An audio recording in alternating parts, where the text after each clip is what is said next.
नमस्कार बच्चों, आज हम अभिज्ञान शाकुंतलम के पंचम अंक श्लोक के 26 श्लोक से पढ़ेंगे।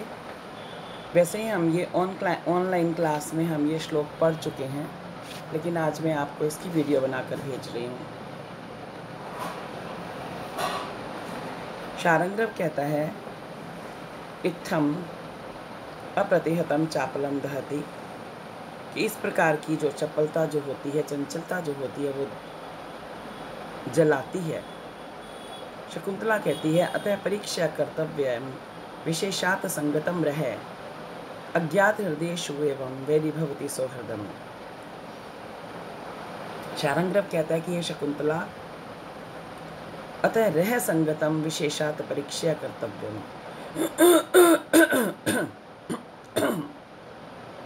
इसी कारण रह मतलब एकांत में जो संगत किया गया, जो प्रेम संबंध किया गया है, वो विशेष रूप से परीक्षा कर्तव्यम, परीक्षा करके ही, देखभाल करके ही करना चाहिए।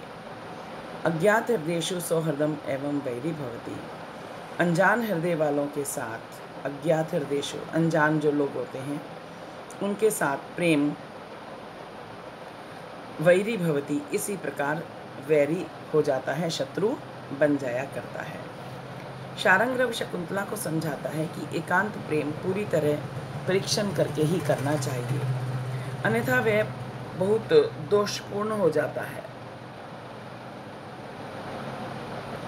शारंग्रव इसलिए कह रहा है क्योंकि दुष्यंत उसको पहचानने से इनकार कर रहा है, इसलिए कहता है कि तुमने एकांत में प्रेम किया है तो तुमको ही पता, क्योंकि तुमने बड़ों के सामने तो ये कुछ किया नहीं है, तो इसलिए परीक्षा करके ही ऐसा प्रेम आदि करना चाहिए, नहीं तो वह दोषपूर्ण होता है और वो जीवन को नष्ट कर देता है।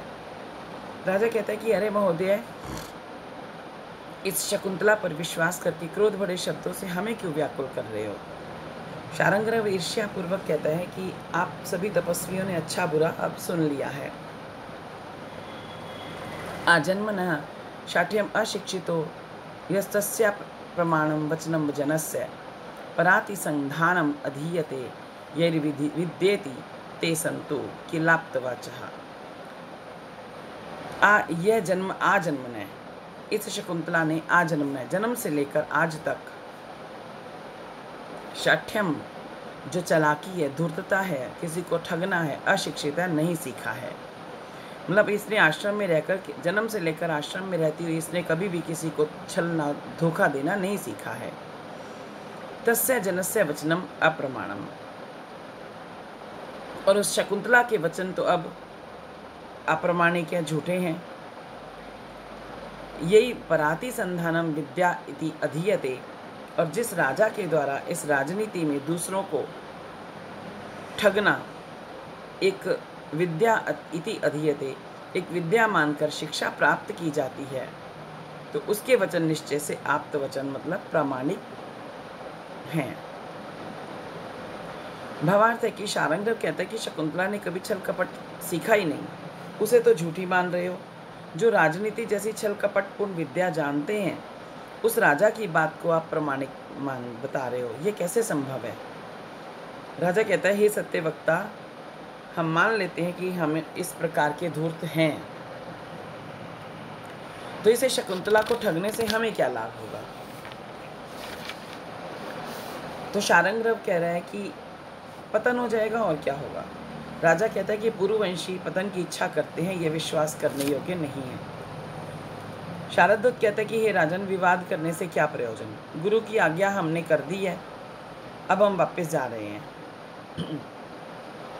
तदेशा भवतः पत्नी त्यज व इनाम गृहाण वा उपयंतुर ही दारेषु प्रभुता सर्वतोमुखी। हे राजन, तद एषा भवतः पत्नी, यह तुम्हारी पत्नी है।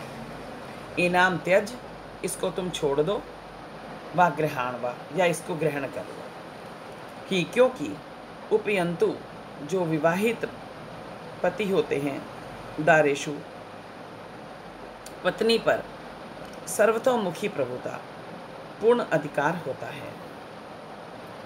भावार्थ है कि शारदत्त विकार का वाद विवाद नहीं चाहता, उसने राजा से स्पष्ट कह दिया कि शकुंतला तुम्हारी पत्नी है, तुम्हारी इच्छा है, इसको रख लो या इसको छोड़ दो। इस पर तुम्हारा पूर्ण रूप से अधिकार है क्योंकि तुम इसके साथ ब्याहे गए हो। गौतमी कहती है आगे चलो, सभी चल देते हैं। शकुंतला दीनता के साथ, इस धूर्त ने मुझे धोखा दिया है, आप भी मुझको छोड़ दोगे? गौतमी का अनुसरण करती है। गौतमी रुक कर कहती है वत्स शारंगदेव, यह शकुंतला करुण स्वर से रोती हुई पीछे पीछे आ रही है। पति के कठोरता से परित्याग करने पर मेरी पुत्री शकुंतला अब क्या करे? शारंगदेव मुड़कर कहते हैं कि हे पापिनी, क्यों स्वच्छंदता अपना रही हो, मतलब क्यों अपनी मर्जी कर रही हो? शकुंतला भयभीत होकर कांप जाती है। शारंगदेव कहते हैं शकुंतले, यदि यथा वदति क्षिति तथा त्वमसि किं पितुर उत्कुलया त्वया अथ तु वेत्सि शुचि व्रतम आत्मनः पतिकुले तव दास्यम अपेक्षाम। क्षितिपः यथा वदति, हे शकुंतले, क्षिति प इस धरती का पालन पोषण करने वाले अर्थात राजा दुष्यंत जैसा कहता है, यदि तुम तथासि, यदि तुम उसी प्रकार से स्वेच्छाचारिणी हो, तो उत्कलया त्वया पितु किम, तो कुल को कलंकित करने वाली तुम्हें पिता कण्व से क्या संबंध रखने से क्या लाभ है?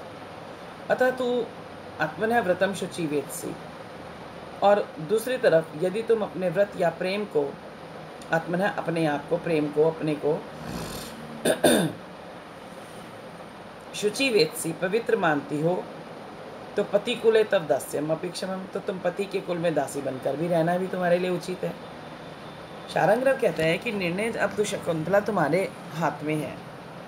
यदि तुम राजा के अनुसार यदि तुम स्वेच्छाचारिणी हो तो पिता के घर में जाने से कोई लाभ नहीं है, क्योंकि पिता का कुल को भी कलंकित करोगी, इससे उनको कलंक लगेगा।